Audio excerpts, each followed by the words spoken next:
Exact Roofing is a roof quoting, estimating and visual imaging software package. In this demonstration today we will demonstrate how to enter a simple roof into Exact Roofing. The roof we have taken is this very straightforward roof that is a hip at one end and a gable at the other, 25-degree pitch, 18 metres by 14 metres. These were field measurements taken for this roof. So we would start Exact Roofing and start entering by clicking on Plan, Construct, Outline, and we would draw an outline of the roof. So we would first move to where we would want to start, and then we would go across 18 metres.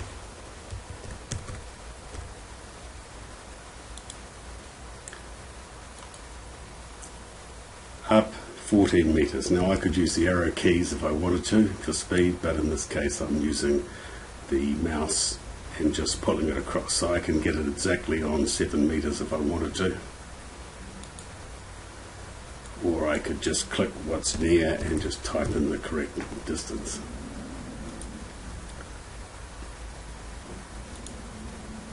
Six metres down. I can blow it up by hitting on that button there, and I can come across 11 metres, and then 8 metres to finish off. Now I have the complete outline of that roof. Now we'd like to place the hips and ridges. We can go Plan, Construct. Now we have all sorts of tools to create hips, to bisect for the ridge, but the easiest way to start is with this roof skeleton. If we click on roof skeleton and click on our model, it automatically puts a skeleton for us, assuming a hip roof. In this case, this roof area up here is actually a gable end, but it is assumed a hip, so we have to change that. So we go Plan, Construct, Hip to Gable, click on that, and now we have a gable roof.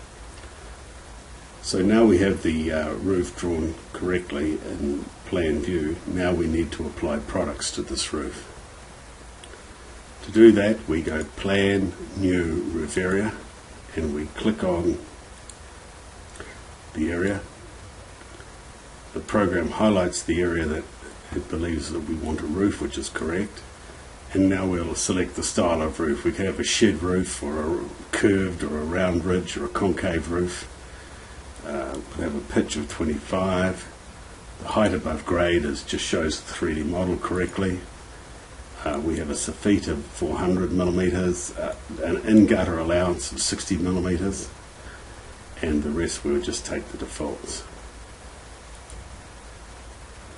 Now the program will prompt us for the products that are on the roof, and this is all from our database, so we can click on that and we can click on the style of corrugate we want. It could be metal tiles, clay tiles, concrete tiles, shingles, asphalt shingles. Many types of roofing can be estimated using this system. Again, if we would like a netting, or we could just simply check that and check it off, and so there's no netting.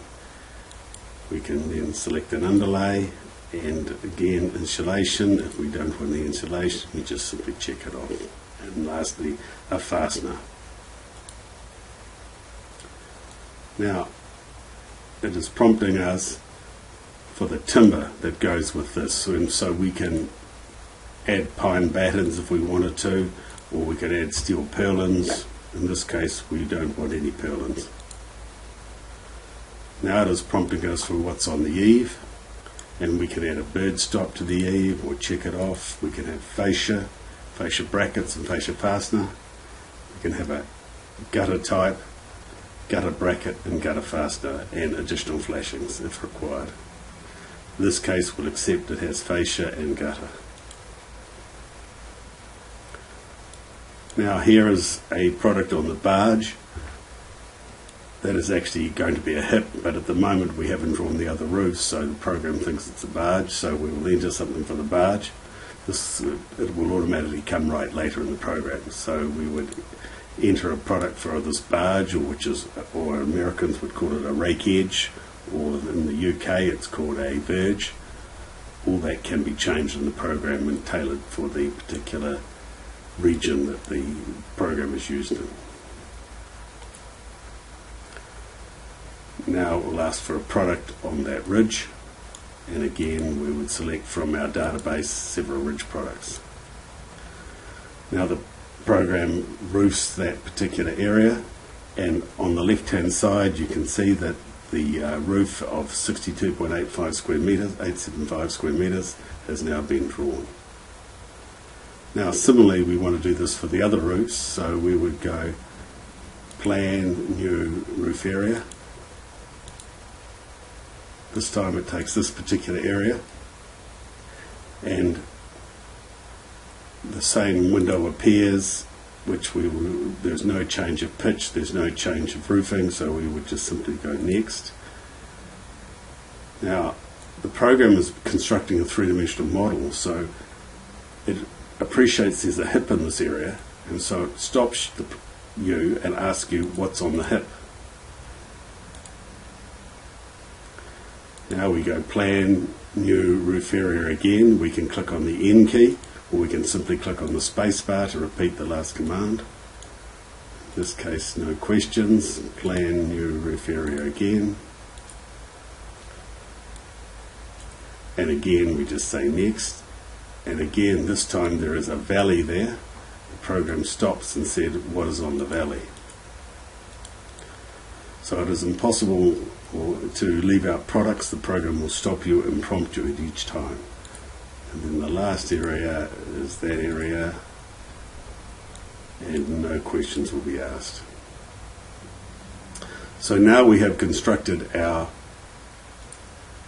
roof.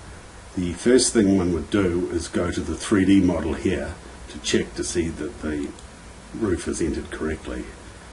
It can spin around in 3D, and it can be seen that there is no holes in the roof, nothing is missing, it all looks correct.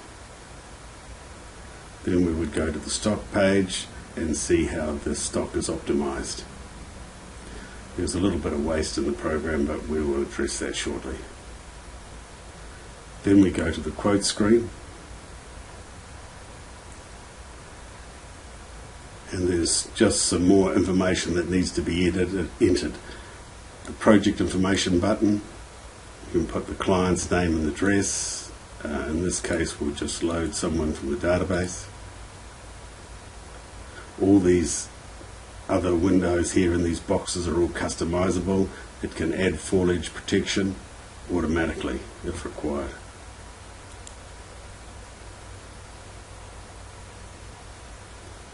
So now we have our name and address. We now need to add in miscellaneous items. Now these would represent things like danger signs and sight signs, touch-up kits, freight, contingencies, mileage, cartage. All this needs to be entered here.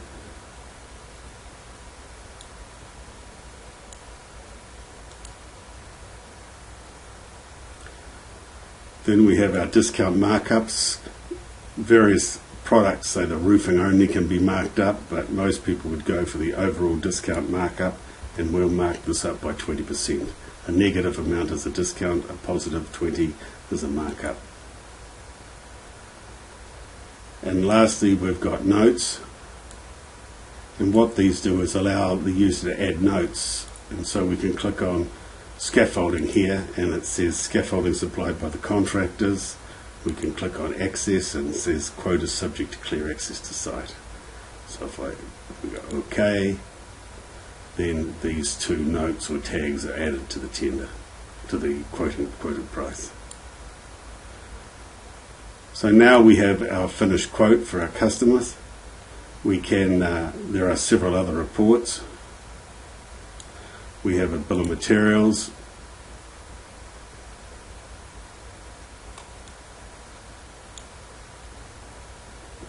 which is giving all the sheets, the galvanized, all the items.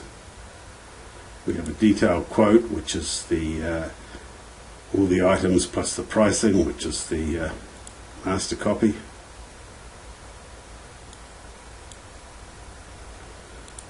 We have a simple plan drawing that can be included with the quote so that it can be verified what was quoted. We've also got the labour quote. Now this quote is assuming that the fixers are working on a square metre basis or a linear metre basis for hips, and it itemises the products at the top and then totals the labour at the bottom.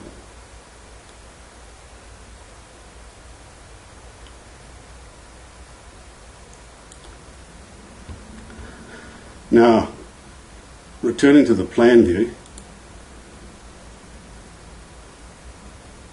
the system provides a blocking pattern, and the default blocking pattern we've already seen, but we can initialize it and say align the sheets with the hips if we require. Reset all the blocking, and now we have reblocked. So if we went to the stock page, we get a slightly different blocking pattern. We have a bit of waste there, but this would be a more efficient system in the end. So if we return to the plan view, we can now go blocking, show sheet blocking with connecting lines, and this is how the system has blocked this. Notice the left hand side here is blocked perfectly, but because of the nature of the fact that it's got a gable end here, it does the best it can with these sheets down here. This blocking pattern can be tailored, and in complex diagrams users can sometimes spend quite a bit of time just blocking it to get the optimum output for their customers. Now there is one more additional module, which is a marketing module. We decided that since we had a 3D model, why can't we show products on this roof? So this is what the visual imager module is. It is a marketing module, it's an additional module. So if we click on the visual imager, we can now show coloured products. So if we go to roofing, it's got asphalt shingles at the moment, we go to corrugate, we go blue, and now you can see we have a blue corrugate. We can change the roof trim to colour code and blue, and now that's our roofing. We can even apply a wall texture.